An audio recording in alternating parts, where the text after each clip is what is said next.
पलामू जिले में एक युवती के प्रेम प्रसंग से नाराज उस युवती के भाइयों और उसके जीजा ने मिलकर युवती की हत्या कर दी और उसकी हत्या का इल्जाम उसके प्रेमी पर लगा दिया।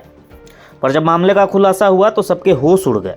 पलामू जिले के नौडीहा बाजार थाना क्षेत्र स्थित उपरली टाड़ निवासी पंकज कुमार पर अपनी प्रेमिका की हत्या करने का आरोप लगा था।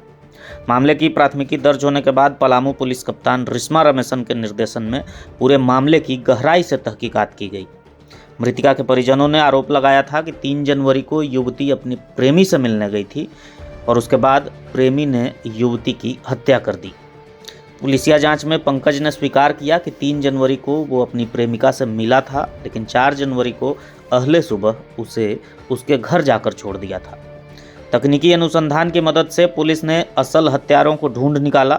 दरअसल युवती के प्रेम प्रसंग से नाराज उसके भाई गुड्डू उर्फ चंदन अपने 3 चचेरे भाइयों उपेंद्र, रविंद्र और सुबोध के अलावे सुड्डू नामक अपने जीजा के साथ मिलकर उसकी हत्या कर दी थी और अगले दिन 100 को ले जाकर पेड़ में लटका दिया।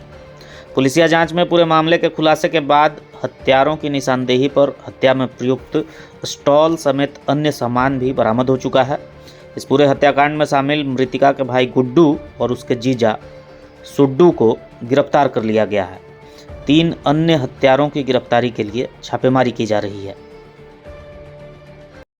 हम लोगों को एक सूचना मिला था कि नवडिया बाजार थाना अंतर्गत एक ऊपरी लटाड़ गांव है, वहाँ पे एक लड़की का हैंगिंग अवस्था में शव हम लोग बरामद किए थे और लड़की के परिजन द्वारा उस केस में FIR रजिस्टर किया था, जिसमें प्राथमिकी अभियुक्त पंकज कुमार को बनाया गया था, जो लड़की के साथ जिसका संबंध होने का बात सामने आ रहा है।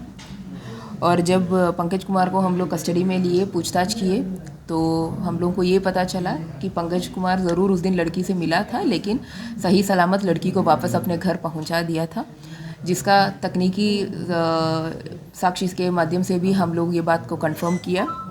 फिर आगे के अनुसंधान के क्रम में ये बात सामने आई कि लड़की का अपना भाई गुड्डू उर्फ चंदन कुमार और 3 और चचेरा भाई और चचेरा जीजा सुड्डू कुमार, जो औरंगाबाद के रहने वाले हैं, लड़की के इस रिलेशनशिप के बारे में जब जानकारी हुआ तो लड़की का हत्या करके पहले एक दिन शव कोई चट्टान के पास छोड़ दिया था और फिर अगले दिन साक्ष्य मिटाने की कोशिश में वो चट्टान से लेके जाके फिर उसको हैंगिंग की अवस्था में छोड़ दिया था।